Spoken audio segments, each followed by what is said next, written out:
Congressman, now Senator Jim Banks, who was a close Trump ally in the House. Thanks so much for being here. Really good to see you, sir. So Speaker Johnson told Republicans that President-elect Trump wants Congress to pass his agenda on the border security, tax cuts, and energy in one big sweeping reconciliation package.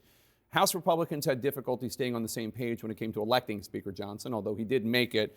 And I wonder, given that almost zero margin for error, one vote now, won't doing all of this in one massive bill make it tougher to get the president's agenda passed? Or no? I'm for doing it in one bill. And this week is good evidence. Donald Trump weighed in support of Mike Johnson. I don't think Mike Johnson would be Speaker of the House this morning if Donald Trump wouldn't have weighed in last week, spent political capital to help him get elected on one vote. And to me, that's a positive sign that House Republicans are unified behind Donald Trump, the Trump agenda. They're hearing from our supporters at home. We have to get this done, secure the border, make our military focused on winning and fighting wars and strong again, make the tax cuts on working families permanent, the Trump agenda, get that done as quickly as we can. If it's one reconciliation bill, if it's two, if it's 10, we got to get it done. I think this week proved that we can do that. So in the past, you have been critical a bit of the reconciliation process, which requires only 51 votes in the Senate instead of the 60-vote threshold. You have said that you've criticized Democrats for passing legislation, quote, on entirely partisan lines, unquote, and trying to, quote, ram a partisan spending bill down the throats of the American people. Not talking about the substance of the bills, but the process. How is this different? Well, it's very different. If you go back to what the Democrats did with the Inflation Control Act, which actually increased inflation, the American Rescue Plan, which was the Green New Deal on steroids, the biggest expansion of the federal government since LBJ that happened through the reconciliation process. Jake, I actually expect that there will be Democrats who will come on board to support these efforts to secure the border, to make the Trump tax cuts on working class families permanent, which is what we're talking about in the reconciliation bill. I expect after this last election a historic mandate for President Trump winning the popular vote. Working class voters like my dad, a retired union factory worker that used to vote Democrat, who's now a Trump Republican. The Democrats lost voters like my dad because they're not focused on the issues that Donald Trump is. I expect there could be a number of Democrats who come on board with the reconciliation process and help pass it, because that's what the American people want us to do. And if the Democrats ever want to be competitive again, I expect they'll focus on those issues. So you talk about the Trump tax cuts on working class Americans, but you're not. But the Trump tax cuts are not only for working class Americans; they're for everybody, right? Anybody who pays taxes, including people in higher income brackets like you or me, theoretically, right? I mean, so is it?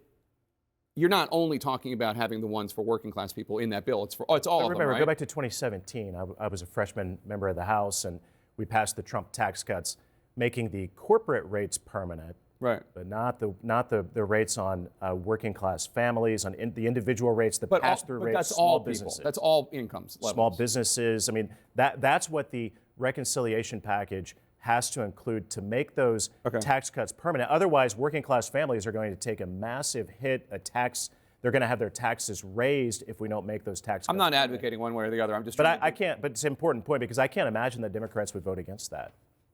Well, but my only point is that it's all of the income tax cuts, not just the ones for working class people. I don't think Democrats want to vote against making tax cuts permanent on working class families. But I get your point. Okay. So one other thing I want to ask you about, because we saw two very different violent images in the last week involving current or former members of the U.S. military.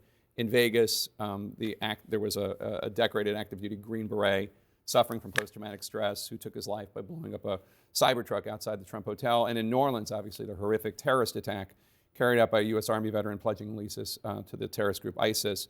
You're a veteran. You're on the Senate Armed Services Committee, the Senate Veterans Affairs Committee. What is your reaction to this, the fact that these horrific acts were carried out? And obviously, it's not reflective of military or veterans, but still, these were two people with ties to the military. Yeah, I served in Afghanistan, and those hidden wounds of many of our American veterans in Iraq and Afghanistan are real. We don't know all of the facts about both of these situations. What we do know, at least in the New Orleans attack, I mean, this was a terrorist attack.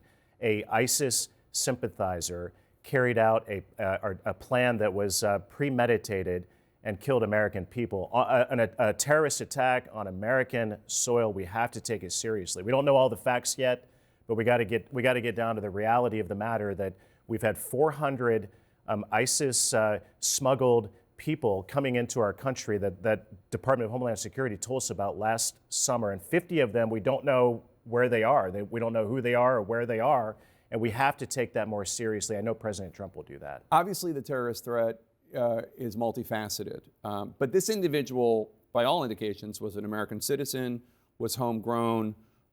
You said on Twitter that Trump was right when he immediately talked about this being an indication of how the border needs to be shut down.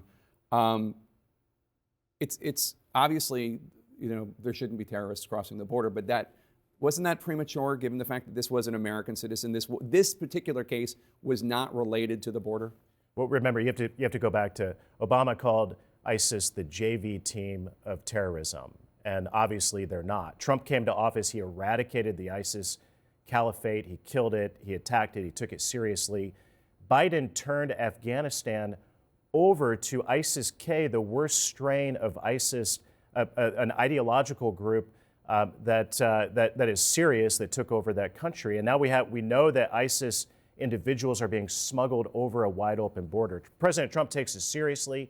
One of his first acts after he's sworn in will be to go to the White House, sign executive orders to secure the border. But Congress has to do what it didn't do last time and make the Trump border policies permanent to make sure that we secure the homeland. In the wake of the New Orleans attack, you're calling for the Senate to quickly confirm President Trump's national security nominees. I want to play some sound from one of those nominees, Kash Patel, nominated to be director of the FBI. This is what he said about the agency that's now charged with leading this terrorist investigation.